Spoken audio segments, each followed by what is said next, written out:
अस्सलामुअलैकुम। आज 5 सितंबर हस्बे वादा हम हाजिर हुए हैं पाक बहरिया को खिराज तहसीन पेश करने। तो चले फिर इस हिम्मत और शुजाअत से भरी सच्ची दास्तान को दोहराते हैं। पाकिस्तान बहरिया का 1965 की जंग में एक निहायत अहम किरदार है। भारत ने अपनी तीनों अफवाज की मदद से पाकिस्तान पर हमला करने का नापाक मंसूबा बनाया। ज़मीनी और फ़िज़ाई मार्कों में बुरी तरह शिकस्त खाने के बाद वो पानी के रास्ते भी हमला करना चाह रहा था, लेकिन पाक बहरिया की हिम्मत और बरवक्त हिकमत अमली ने दुश्मन के ख्वाब चकनाचूर कर दिए। इस बार भारत कराची की बंदरगाह को निशाना बनाना चाहता था। वो मुसलसल फ़िज़ाई हमले कर रहा था और दवारका के साहिल पर मौजूद रेडार स्टेशन भारत की भरपूर रहनुमाई कर रहा था। ये कराची से महज 350 किलोमीटर की दूरी पर वाक़ है।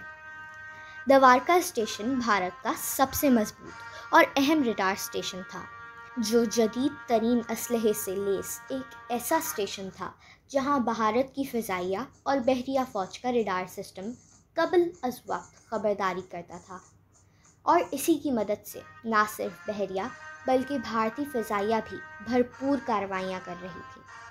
अब इस स्टेशन को तबाह करके ही दुश्मन के नापाक अज़ाइम को नाकाम बनाया जा सकता था। इसीलिए पाक बहरिया ने बरवक्त फ़ैसला करते हुए अपना जंगी बेड़ा अहम मिशन पर रवाना किया, जिसका मकसद भारत का जदीद तरीन रेडार सिस्टम तबाह करना था। दवारका स्टेशन की हिफाजत के लिए काठियावाड़ के साहिल पर बेशुमार तोबें नस्ब थी और फ़िज़ाई तहफ़्फ़ुज़ के लिए जामनगर और गिरदोनवाह के 3 हवाई अड्डों पर भारतीय फ़िज़ाइया तैयारों के स्क्वाड्रन मौजूद थे। इन तमाम हिफाजती तैयारियों के अलावा भारतीय बहरिया का पूरा बेड़ा मौजूद था, जिसमें सबसे ख़तरनाक तैयारा बरदार जहाज़ क्रांत भी शामिल था, जिसके अर्शे पे 80 लड़ाका तैयारे खड़े थे। भारत को अपनी इस दिफा का बहुत गरूर था। पाकिस्तान नेवल हेडक्वार्टर की जानिब से जवानों को जुनूबी दवारका से मगरिब की तरफ बढ़ने की हिदायत की गई।